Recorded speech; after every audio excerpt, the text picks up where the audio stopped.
Coucou, bienvenue dans Moment Mode, le podcast qui t'invite à découvrir l'univers de la mode autrement. Ici, on parle de comment la mode influence notre quotidien, ses bons et ses mauvais côtés, et on explore des approches comme la seconde main, les marques locales et le fast fashion. Mais inquiétez-vous pas, on va aussi discuter de notre palette de couleurs et de petits conseils stylistes. Il y en a pour tout le monde. Alors installe-toi confortablement, prépare-toi pour aller courir ou faire ta petite marche de la journée. C'est l'heure de ton moment mode, ton moment à toi.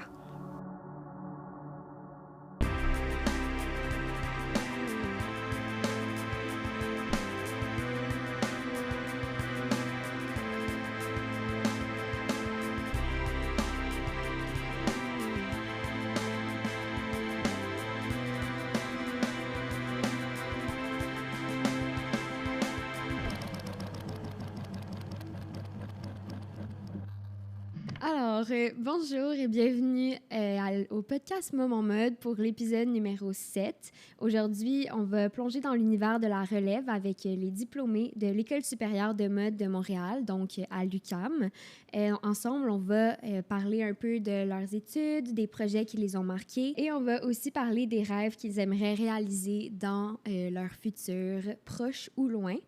Donc, je vous présente nos invités. Alors, on a Anaïs, Francis, Sarah, Émilie et Jules.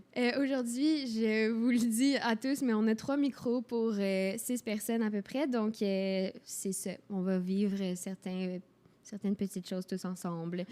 Donc, est-ce que vous pourriez d'abord nous parler un peu de dans quel programme vous étiez à l'école? Si je peux commencer, j'étais en stratégie, gestion d'affaires. Je sais pas si je l'ai dit dans le bon ordre, mais après 3 ans, j'ai jamais appris vraiment le nom précis, mais en tout cas, ça ressemblait à ça. Donc, vraiment plus le côté marketing de la chose. Puis, c'est pas mal ça. J'ai commencé par contre en design avec Francis, mais j'ai pas réussi à survivre au choc de 1000 ans du début. En fait, parce que qu'est-ce qui arrive, c'est que moi, j'avais étudié au cégep, pas du tout en mode, donc en sciences de la nature. Donc, d'arriver dans ce monde-là où la grande majorité des gens avaient déjà étudié à La Salle ou à Marivic, ou même à Québec, comme Francis. Mais c'était très difficile de garder le pace avec ces gens-là qui étaient déjà quasiment des pros dans le domaine. Donc, le cours d'appoint de Mme Céline n'a pas suffi à me faire garder mon poste de designer. Donc, c'est pour ça que je me suis redirigé vers le côté marketing. Mais c'est ça. Donc, ouais, marketing. Mais Francis, toi, tu étais en design et tu as fini en design. Félicitations. Merci. Félicitations à toi aussi. Moi, j'ai fait une technique en design, puis ensuite, je suis parti dans le même domaine, design. Donc, vraiment, ce qui était niveau couture. Puis, c'est pas mal ça. J'étais accompagné de Anaïs. Ouais. Donc, pareil, j'ai fait le même programme design de mode, mais j'ai pas suivi non plus de cégep avant de rentrer dans l'école. C'était vraiment difficile. Je suis vraiment contente que ce soit fini, honnêtement, parce que la mise à niveau était vraiment très rude, comme tu as pu le dire. Faut être vraiment motivé à fond. Mais au moins, tu as quand même réussi à offrir vraiment des beaux looks finaux aussi à ton défilé. Fait que bravo. Là, comme moi, j'ai été vue parce que, comme Jules, j'ai commencé en design de mode et je n'ai pas survécu.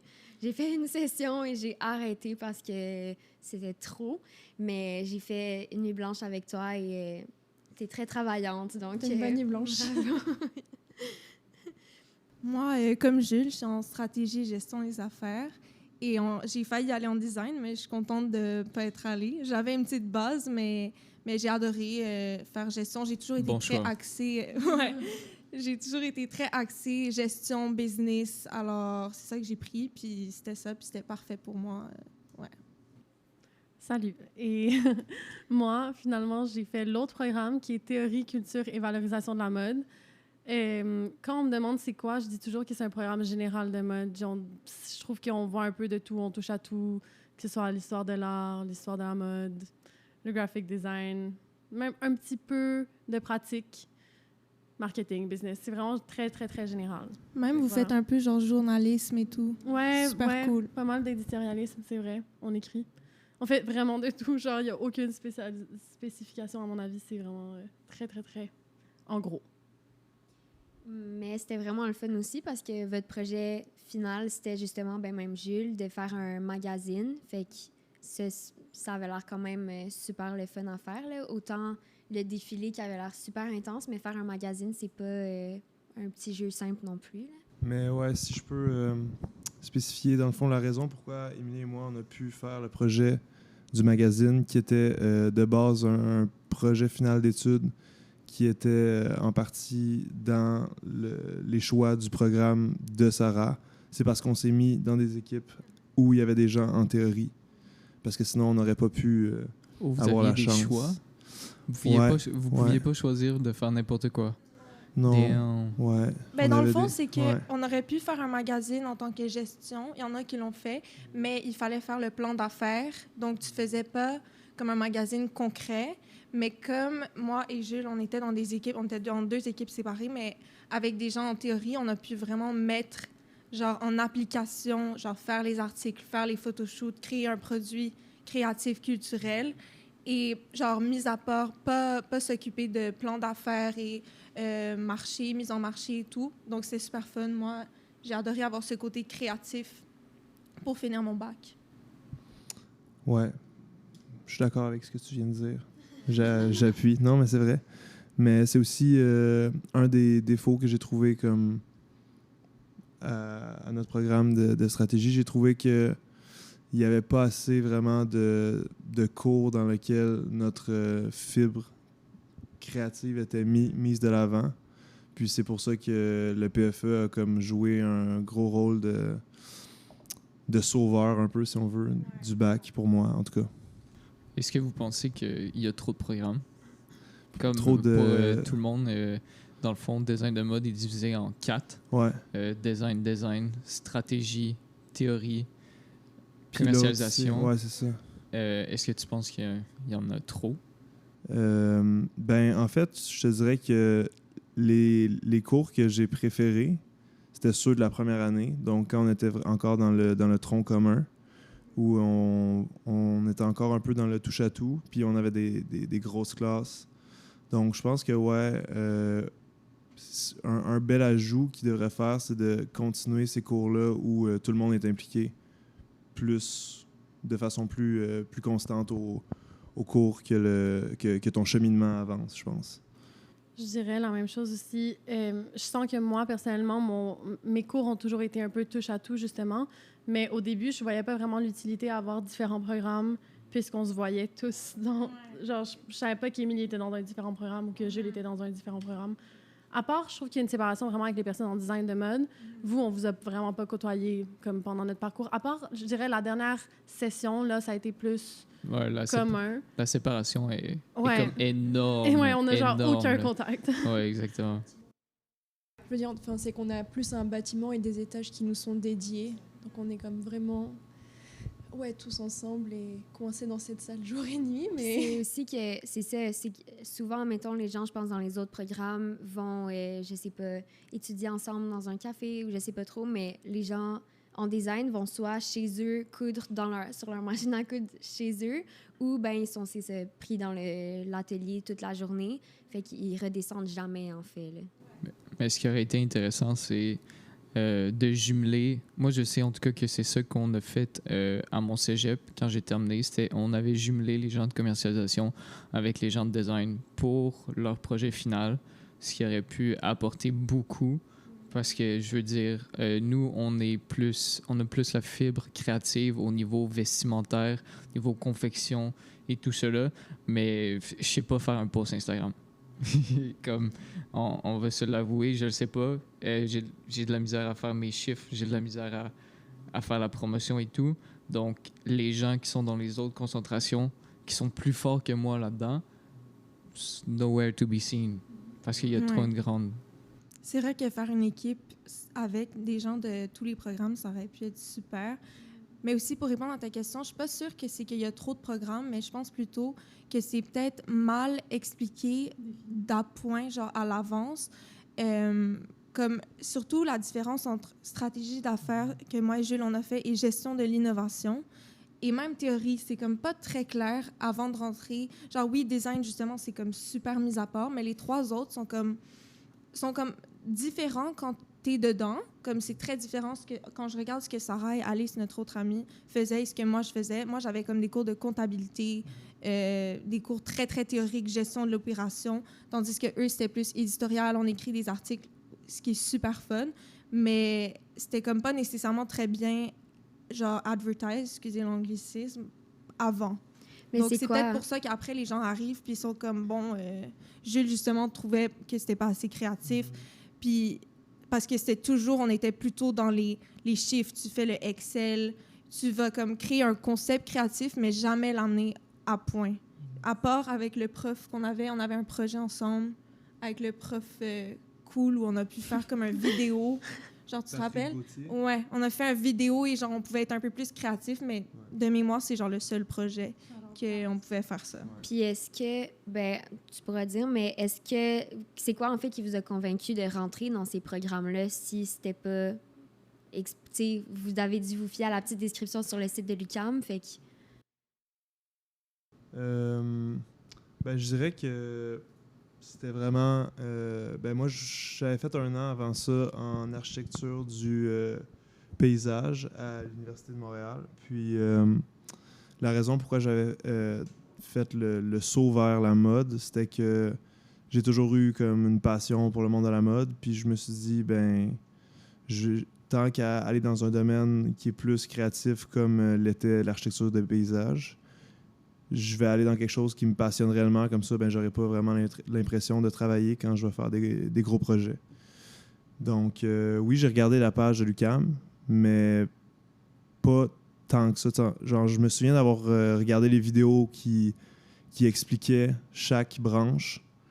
Puis je me souviens aussi de m'être dit, OK, genre, je comprends pas. C'est quoi qu'est-ce que je vais choisir? Donc, ouais, je pense que le point d'Émilie qu'elle a dit plutôt du fait que c'était nébuleux et réel. Puis que commande l'UQAM, réveillez-vous. Là. Non, mais pour vrai, mais outre ça, c'est un super programme. Puis ben, moi, j'ai bien aimé mon expérience, mais je sais pas pourquoi j'ai choisi stratégie. Hein. Je pense que c'est comme... Je voulais juste me rediriger après mon cauchemar. Ouais, c'était ton deuxième meilleur choix. Ouais, là. c'est ça. Tu voulais venir en design, ouais, mais c'est ça. On a eu un bon prof, fait t'es pas resté. Non, mais chapeau à vous hein, d'avoir survécu à design, parce que comme on disait aussi plus tôt, comme quoi genre, on est un peu séparés, ben vous êtes jour et nuit genre, dans les locaux, j'ai l'impression comme... C'est fou. C'est vraiment genre bravo. Honnêtement, genre, ils sont dans les locaux, mais c'est comme s'ils étaient tous individuels aussi parce que tout le monde est avec leurs écouteurs dans leur bulle. Puis des fois, c'est comme « Ah, est-ce que tu ferais ça de même? OK, cool. Puis c'est vraiment une bulle pendant 3 ans, on dirait. C'est un peu chacun pour soi. C'est vrai qu'on se connaissait quand même tous entre nous, on se parlait bien, mais il n'y avait pas non plus de cohésion. Je veux dire, entre nous, c'est vraiment ça. Tu rentres la journée, ton casque, tu fais ton projet, tu vois la prof 5 minutes, puisque c'est tout ce qu'on pouvait la voir le vendredi, à peu près. On remettait notre casque et c'était reparti jusqu'à ce que tu finisses et que tu rentres chez toi. Et c'est toutes les interactions à peu près qu'on avait dans la journée, on va dire. J'avoue que c'est assez différent parce que pour notre part, on avait juste des travaux en équipe. Genre, si tu n'aimes pas travailler en équipe, ne viens pas, ne va pas en mode, que ce soit stratégie, commercialisation, valorisation de la mode. On ne fait que travailler en équipe, tout le temps. Hein? On a-tu fait un projet individuel, littéralement? Moi, non. Peut-être un. Je me souviens pas. Peut-être un. Mais nous, on n'a jamais fait de projet en équipe. Je veux Jamais? dire, au niveau de design. Au niveau de tous les autres cours à côté, on a bien évidemment fait des travaux en équipe. Mais au niveau design, non. Puis pour ajouter à ce que Anaïs disait, c'est que il y a un écart entre ceux qui ont fait un cégep et ceux qui n'ont pas fait de cégep. Puis cet écart-là fait en sorte qu'on n'est pas tous au même niveau. Puis c'est plus facile de se mettre dans sa bulle, travailler sur ces trucs. Parce que c'est pas tout le monde non plus qui ont la volonté d'aider les autres. Puis, là, je sais plus où je m'en allais.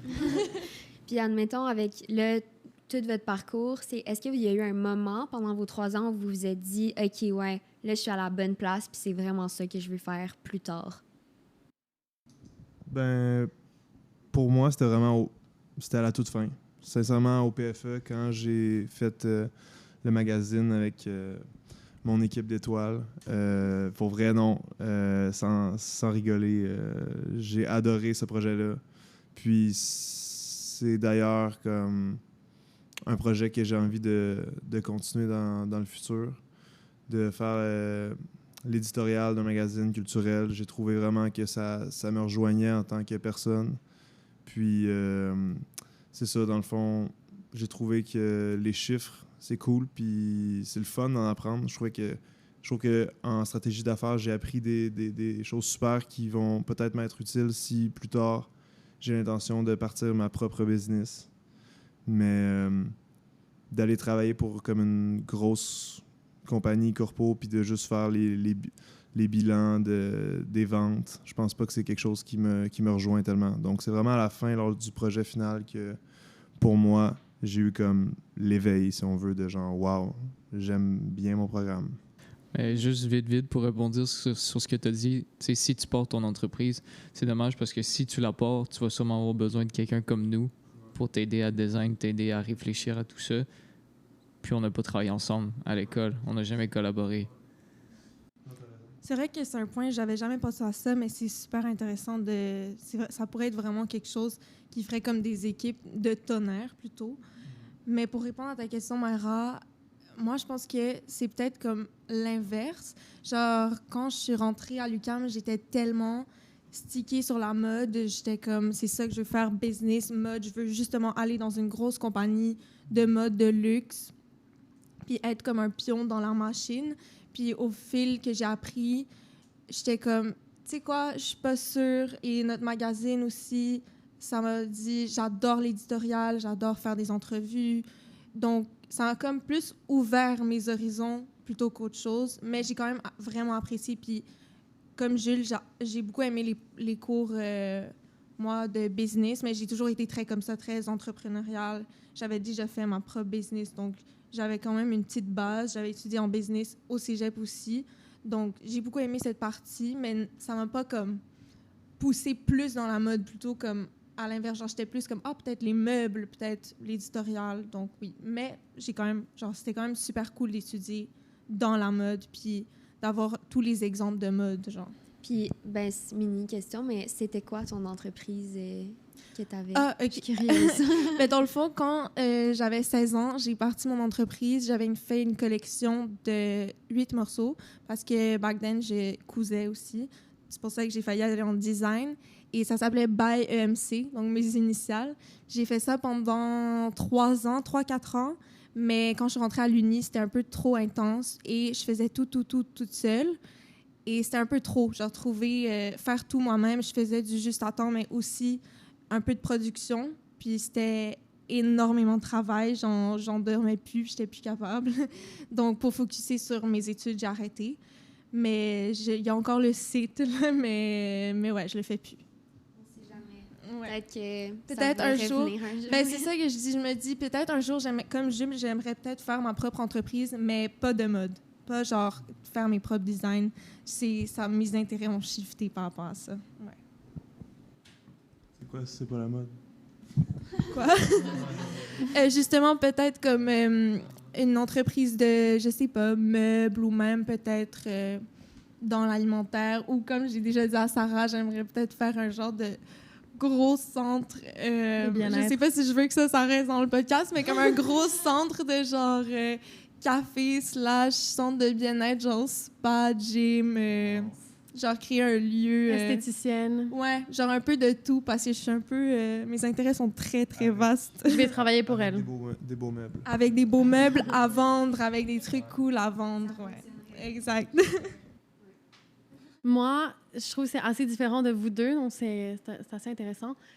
Personnellement, j'ai toujours eu un intérêt pour la mode, bien évidemment, mais j'avais quand le secondaire a fini, j'avais aucune idée de ce que je voulais faire. Je me suis inscrite au cégep. Quand le cégep a fini, j'avais aucune idée de ce que je voulais faire. Et là, je me suis inscrite à l'Uni dans 3 programmes complètement différents. Je me suis inscrite en mode, en journalisme et en Sciences Po. Puis, j'ai vraiment pris le premier qui m'a accepté. Je me suis dit, écoute, c'est un signe, j'y vais. Et il n'y a pas eu un moment de mon parcours où j'ai pas aimé ce que je faisais. Ça, c'est définitif. J'ai aimé aller à l'école. J'ai aimé les cours qu'on avait. Je pense aussi, je suis arrivée avec peu de motivation, disons. Mais j'ai rencontré des personnes, vraiment, merci Alice et Émilie, vous m'avez rendue une fanatique d'école. J'adorais étudier. Je pense qu'on avait une très bonne dynamique de groupe aussi au niveau des études et tout. Alice, moi et Sarah, on étudiait tout le temps. on est faisait très étudier. académique. J'ai étudié une fois avec les 3 et c'était genre, il n'y a pas de temps pour niaiser, là. C'est non-stop. Mais j'ai jamais aussi bien réussi un examen de ma vie. Fait que... Voilà. Donc, je dois dire, ça crée une amitié très forte, mais encore à ce jour, j'ai aucune idée de ce que je veux faire. Genre, même si j'ai adoré mes études et j'ai adoré apprendre, je suis dans... Mais je pense aussi que c'est pour ça que le programme était le bon pour moi. J'ai pas eu de moment d'hésitation quand j'ai regardé le site et les descriptions. Pour moi, c'était comme, OK, l'affaire la plus vague, focal, je vais la prendre. Pardon, focal. OK. Donc, voilà. Ben, Anaïs, toi, Jessie, c'est ça que, comme tu n'étudiais pas avant en mode, c'est quoi qui t'a amené à te dire, OK, puis justement, avec tout ça, puis dans ton parcours, est-ce qu'il y a un moment où tu t'es dit, ah ouais, je veux être designer, ou t'as fait genre, ouf, non, never En again? vrai, c'est une longue histoire, mais j'ai toujours voulu faire de la mode. C'est juste que j'avais pas envie de rentrer dans ce secteur-là. Ce secteur vraiment compétitif. Enfin, c'est tout ce qu'on entend de pas joli. Ça me plaisait pas. Et ça correspondait pas non plus à mes valeurs par rapport à l'écologie. C'est un secteur qui consomme énormément, qui est très problématique. Donc, j'ai repoussé vraiment longtemps. J'ai fait 2 années universitaires ailleurs, en France, où j'ai testé plusieurs choses, mais ça me plaisait pas du tout. J'ai essayé plein de choses, dont une année où on voyait différents types de design d'espace, graphisme, etc. Et il y avait mode. Et bien sûr, le seul cours que j'ai aimé, c'était mode. Il fallait. Donc après ça, c'était un peu compliqué. C'est compliqué pour reprendre des études en France quand t'as fait... Enfin, quand tu sais pas tout de suite ce que tu veux, c'est un peu compliqué parce qu'ils font passer les bacheliers, ceux qui viennent de graduer, directement dans le programme. Et il y a juste, par exemple, que 15 places en mode dans certaines écoles. Donc, tous ceux qui viennent de finir le bac sont là-dedans. Et puis, c'est ça. J'avais quand même envie d'une expérience à l'international. Alors, je suis venue ici, puisque ça parlait français. C'était plus facile aussi. Oui. Pas se mentir. Et puis, puis c'est ça. Je suis arrivée quand même assez motivée au départ. Mais ça, j'avoue que c'était plus dur que... Ouais. Certains professeurs n'ont pas forcément aidé à la mise en confiance. Donc, genre, les premières choses qu'ils ont dit, c'est... T'es gentil. Ouais. T'es très gentil. Donc, il vient de dire, les professeurs ont dit, t'es gentil, t'es très gentil. Non, ils étaient en mode... Ah, vous savez, là, vous êtes 20, mais ça va être vraiment difficile. Ah oui, c'est vrai. Il en restera peut-être juste 8 à la fin. Puis on a commencé, on était, je pense, 20, quelque chose comme ça. Là. Je dois te dire que ça, ils l'ont dit tout le long du parcours. Je l'ai entendu pendant 3 ans, vous concernant. Genre, tout le long du parcours, tout le monde disait, ouais, ben, on en perd à chaque année, genre, on en perd à chaque session, comme... Ouais. Non, c'est comme un peu... c'est spécial. Parce que l'UQAM, il manque de gens qui s'inscrivent en design de mode, mais en même temps, ils font pas en sorte de garder les gens. Ouais, qui mais sont c'est en parce design de qu'ils mode. veulent les gens qui peuvent travailler seuls et qui n'ont pas besoin d'aide. Comme si tu travailles seul puis que tu es autonome, là, ils veulent te garder. Et si tu fais des trucs comme vraiment funky. Parce qu'on dirait que tous ceux qui font des trucs simples, c'est genre, je sais pas si tu vas passer. Mais c'est pas ça le principe d'aller à l'école. À l'école, il faut s'entraider, il faut apprendre, genre, c'est ça l'objectif. Donc, tu peux pas t'attendre à ce que des personnes qui savent déjà tout arrivent tout le temps. Oui et non, parce que c'est comme, comment dire, design de mode, il faudra avoir un préalable de mode, d'une technique, qui serait comme, mettons, l'équivalent juste d'un deck au cégep, mais on fait une technique au préalable. Donc, c'est comme un deck technique. Puis après ça, dans le fond, l'université, qu'est-ce qu'ils veulent? C'est vraiment recréer ce qu'on retrouve en Europe. Mais ce qu'on retrouve en Europe, les écoles en Europe, ça n'a rien à voir avec ce qu'on retrouve ici. Les moyens qu'ils ont, comme les gens qui viennent juger les gens qui sont dans les écoles, c'est des gens de Louis Vuitton, c'est des gens de Kering, c'est des gens de LVMH, Céline, Wild Project. C'est pas ça qu'on a ici. Fait ils peuvent pas recréer la même chose. Mais tu as dit que il faudrait comme des préalables. Il n'y a pas de préalable pour entrer en design, il me semble. Il ne faut pas comme Non. montrer son Mais il y en a, portfolio. mais minime, tu C'est sais. juste portfolio et Ouais. puis le cours à Céline qu'il faut réussir. Parce que Ouais. si on ne réussit pas ce cours-là à l'entrée, on Ouais. dégage. Mhm. On ne rentre pas dans le programme. Ouais. Sauf que ce cours-là, tu apprends à coudre tout le long, mais en même temps, tu as un cours où tu dois coudre 2 silhouettes. Sauf que Ouais. le lundi, tu apprends à coudre une poche et le mardi, il faut que tu sois en train de coudre ta tenue. Ça fait pas de sens. Avant, je pense que c'était un cours l'été qui était donné en préalable du programme, ce qui était bien plus intéressant et ce qui, justement, nous aurait peut-être plus motivés à venir un peu plus préparés. Mais c'est vrai que juste, déjà, rien qu'une école d'été avant de rentrer dans le programme, ce serait le minimum que... Oui, mais c'est sûr que je suis d'accord un peu avec Francis que si les gens... Parce qu'en même temps, c'est le fun pour ceux qui, justement, qui ont réussi à passer à travers tout ça et qui ont réussi à grandir. Mais admettons, c'est vrai que je suis d'accord que peut-être avoir un deck avant, ça pourrait vraiment aider la réussite de plusieurs, mais en même temps, ça fait qu'il y a moins de monde peut-être qui vont s'inscrire. Oui, mais je suis pas contre l'idée de juste aller à l'université en design de mode, faire un deck, aller à l'université. Mais ceux qui n'ont pas d'expérience, au moins l'école d'été ou un bac de 4 ans avec 1 an de mise à niveau. Comme j'ai fait 3 ans d'études au préalable, j'ai appris à tout coudre. Ça fait 3 ans que je couds. C'est sûr que je serai pas au même niveau que ceux qui apprennent en 15 semaines. Là. Ouais, non, c'est vrai. C'est surtout aussi que pour vous, quand je parlais avec Marie, elle me disait qu'au final, elle, l'université, ça lui avait rien appris de plus que ce qu'elle avait déjà appris au DEC. Et c'était ça aussi le problème, pourquoi ils avaient du mal à recruter des gens qui venaient du coup du DEC, parce qu'ils proposaient rien de nouveau en fait à l'université pour ces gens-là. Ils proposent rien de nouveau. Puis, à la fin, ils nous aident pas, ils nous encouragent pas. On n'a pas de... Tu sais, comme notre événement de fin d'année, oui, c'est un défilé. On n'a pas eu de 5 à 7 avec l'industrie. On n'a pas rien eu avec l'industrie. Comment tu veux que je me trouve un emploi après? Moi, tu me demandes d'investir une somme considérable d'argent pour aller à l'UQAM, aller faire ça. Puis après ça, il n'y a rien... Ça vaut rien à la fin. Fait que c'est sûr qu'il n'y a personne qui va s'inscrire. Mais surtout en design, là, au côté des coûts, Oui. c'est incroyable. Là. Genre, vous devez payer tous vos tissus tout au C'est long pas du juste les programme. tissus, là, c'est quand t'arrives aussi, ceux qui sont pas équipés, c'est comme les pieds de machine à coudre, les Ouais. aiguilles, tout. Ce kit-là, c'est au moins 300 $, là, de Ouais. ce... Ouais.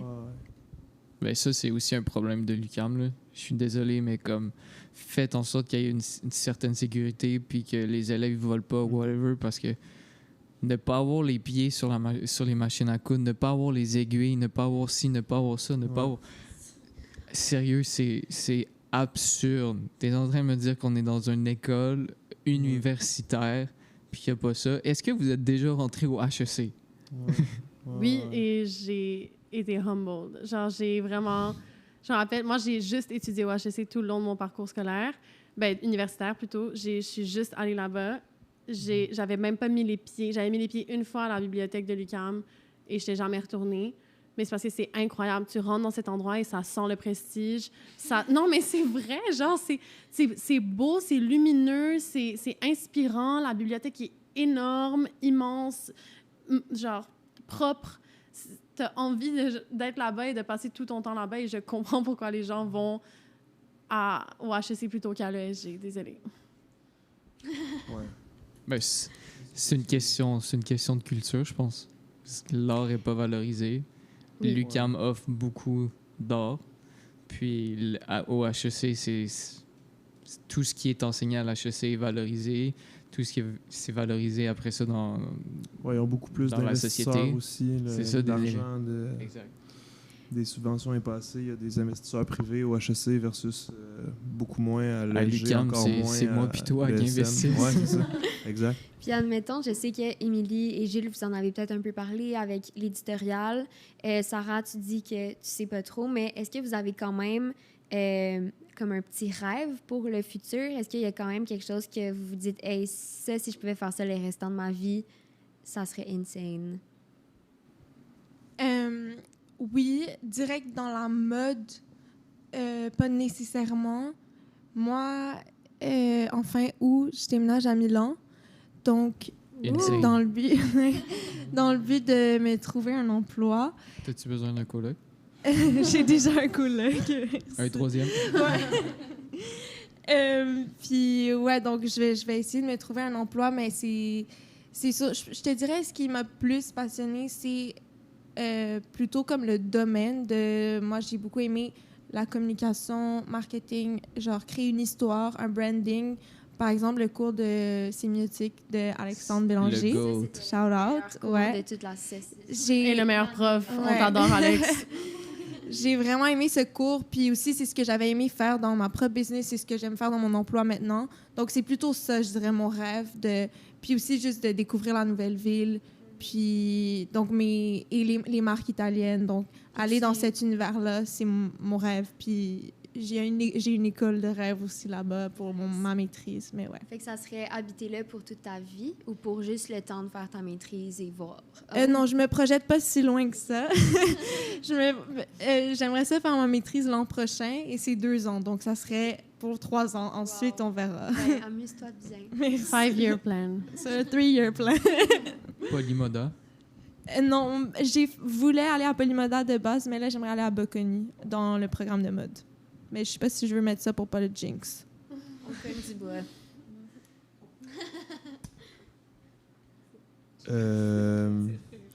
Ben non, mais la question, c'était par rapport au... Ton rêve. dans le futur. Ben là, présentement, je dirais que j'ai quand même été chanceux parce que je suis tombé sur une brand ici pour mon stage que j'ai réalisé à la toute fin de mon bac. Chose que... Ouais, exactement. Gamay Montréal, pour les curieux. Puis, c'est ça, c'est quelque chose que je recommande pas tellement de faire son stage à la fin de ton bac. Parce que parfois, ça va te montrer que, hey, je devrais peut-être pas finir mon bac. Mais j'ai quand même été chanceux. Non, mais je veux dire, tu sais, ben, le stage, c'est comme vraiment, ça te permet de vraiment mettre les 2 pieds dans l'industrie, beaucoup plus que n'importe quel cours va te faire vivre. Mais je pense que ça dépend. Parce que si tu finis avec un stage, il y a des grandes chances qu'ils t'engagent après si tu as choisi une entreprise qui a les moyens. Ouais, c'est vrai, t'as raison. Mais... Tu sais, nous, ils font même pas ça. Nous, on est obligé de le faire à 2e année. C'est vrai? Et ouais, on peut pas finir avec un stage. Ah ouais? Moi, j'aurais aimé ça, finir avec un stage. Tu finis avec ton stage, puis t'as une job après. C'est ça, ils t'ont formé, t'as une job après. Là, moi, j'ai de la misère à trouver une job là, dans l'industrie. Là. Non, je comprends. Mais ouais, t'as raison dans le point que t'amènes parce que justement, avec Gamay, ça va vraiment très bien. Puis dans le processus de l'épanouissement de la marque, on veut vraiment comme grandir de plus en plus. Puis j'espère vraiment comme continuer avec eux. On a des super beaux projets d'avenir et tout. Donc c'est ça, je m'entends super bien avec les 2 gars. C'est une marque qui a été fondée par comme 2 gars d'à peu près mon âge. Donc c'est ça. La chimie est comme vraiment parfaite. Puis aussi leur proposition d'entreprise me ressemble vraiment en tant que personne. Fait que je me considère vraiment chanceux d'avoir trouvé ce stage-là. Chose d'ailleurs qui est vraiment pas facile, se trouver un stage. Pour les gens qui ne connaissent pas le programme. Ouais, exact. Je suis choquée. Est-ce qu'on a du drame? La seule chose que j'ai à dire, je vais pas name drop rien, mais je pense que la seule chose que je pourrais dire, c'est si tu es ouvert à ce que des stagiaires viennent, je pense qu'il faut faire un effort pour être chaleureux et pour apprendre et pas juste utiliser les stagiaires. Moi, j'ai pas senti que j'ai rien appris pendant mon stage. Moi non plus. J'ai juste été là pour... j'ai aussi rien fait, désolée. Comme la grande majorité du temps, je me tournais les pouces. Mais c'est plus, j'ai pas du tout senti que j'étais accueillie. J'ai pas du tout senti qu'il y avait une atmosphère d'apprentissage, de bienveillance. C'était pas des mauvaises personnes du tout. C'était juste pas... J'aurais vraiment préféré faire des cours à la place que faire mon stage. Je trouve que ça m'a rien apporté. Je vais te dire. Puis, ben, c'est ça. Ben, je pense que, à part de ça, à part du stage et tout, j'aimerais peut-être aussi continuer le magazine, comme j'avais parlé plus tôt. Mais, ouais, ben là, c'était difficile cet été parce que Marie Babini, que je salue et que j'aime beaucoup, était en voyage pendant 3 mois en Asie. Donc, là, elle était une pièce maîtresse de la réalisation de notre projet. Donc, là, elle revient demain, en date d'aujourd'hui. Donc, après-demain, vous recommencez. Ben, on va parler de la suite des choses, mais... Ouais. Ouais, vas-y. Est-ce que l'équipe FM, vous comptez rester tous ensemble et poursuivre ça vers un futur engagé ensemble? Pourquoi tu souris? Un futur engagé. On dirait une politicienne. Non, mais je sais pas. Il va falloir qu'on ait une discussion ensemble sur qui a envie d'être investi là-dedans. Je sais que Marie m'a parlé qu'elle voyait se faire ça, comme faire ça dans la vie. Donc, moi aussi, je suis très, très investi à ce niveau-là. Ben là, ça va être de parler à Francis et Hector. J'ai comme pas vraiment Pas eu moi, de... Non, non, un autre Francis. Non, c'est ça, exact. Qu'on salue, d'ailleurs. C'est ça. Va falloir qu'on parle ensemble parce que je sais pas si eux ont le projet autant à cœur. Donc, c'est ça. Mais je pense bien que oui. Je pense on verra. En fait, ben, ça va... Tout ça va s'éclaircir au fil des prochaines rencontres, je pense. Mais c'est ça.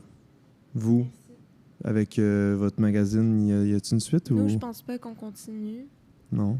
Je pense qu'on aimerait, mais c'est pas du tout réaliste. Parce qu'on va tout être dans des pays différents Mhm.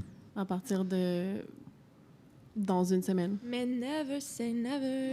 Never say never. Vous pourriez faire genre un volume aux 5 ans, genre.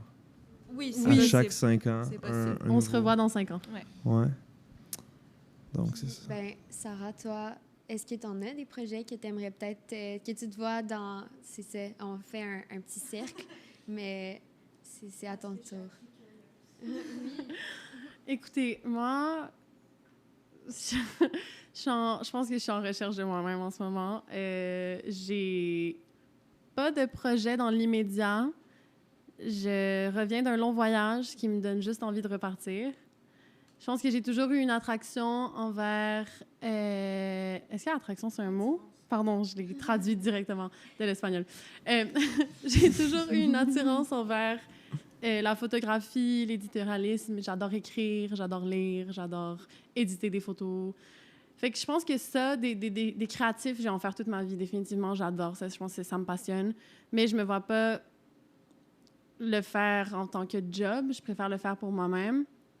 Sinon, dans notre magazine, on a interviewé une directrice artistique, Elizabeth Williams, qui m'a vraiment, vraiment, vraiment émerveillée. Genre, parler avec elle, c'était comme un spiritual awakening. Je sentais que, genre, je parlais à ma future moi.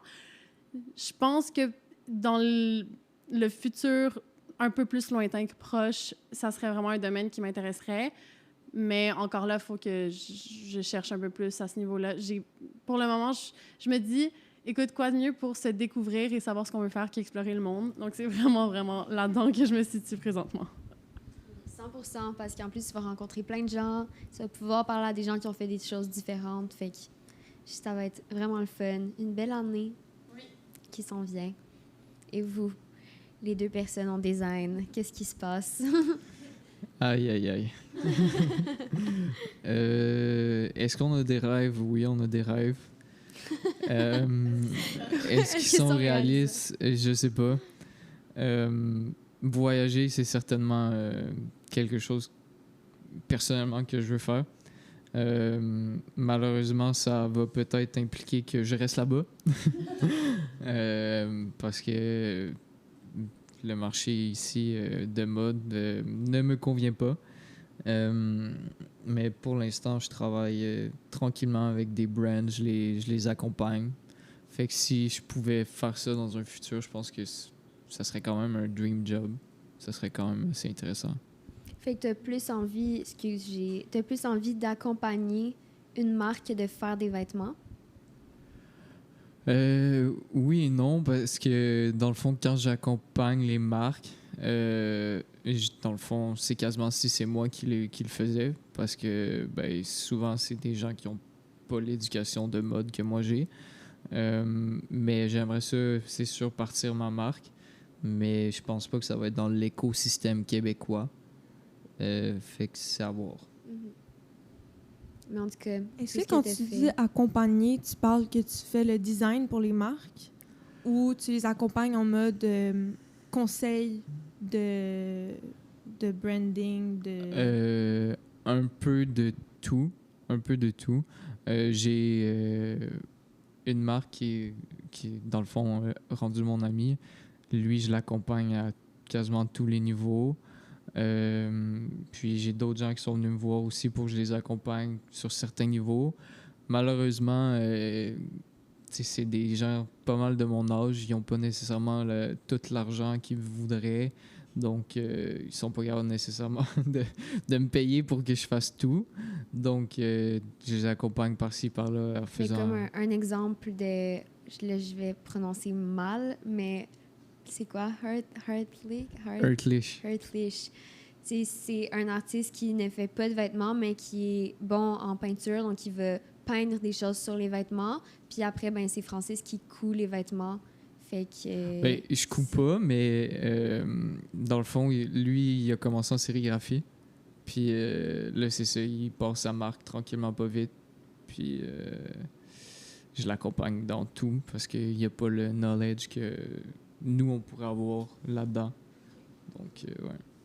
Comment vous vous êtes trouvés? Connexion. C'est fou. J'ai un ami qui était avec moi à Québec, qui est fan de mode aussi. Il voulait faire des t-shirts. Il a trouvé un gars qui faisait de la sérigraphie, qui était lui. Puis, ils ont parlé. Puis après ça, il a dit « Hey, je cherche quelqu'un pour partir ma brand, faire des trucs. » Puis lui, mon ami qui est rendu maintenant à Paris, mais il m'a référé moi. Puis là, depuis ce temps-là, ça fait 3-4 ans qu'on se connaît. Puis ça fait 3-4 ans que je l'accompagne là-dedans. Puis ouais, on essaye de grossir sa marque-là, tranquillement, pas vite. Et c'est ce qui conclut déjà notre première partie du 7e épisode du podcast. Merci à vous, chers auditeurs, d'assister et d'être présents à nos épisodes à chaque 2 semaines. On a déjà hâte de vous retrouver dans 2 semaines pour la deuxième partie de l'épisode où on retrouvera encore nos 5 invités et on finira notre belle discussion à propos de la mode et de l'école. Alors, à très bientôt et je vous souhaite une très belle semaine.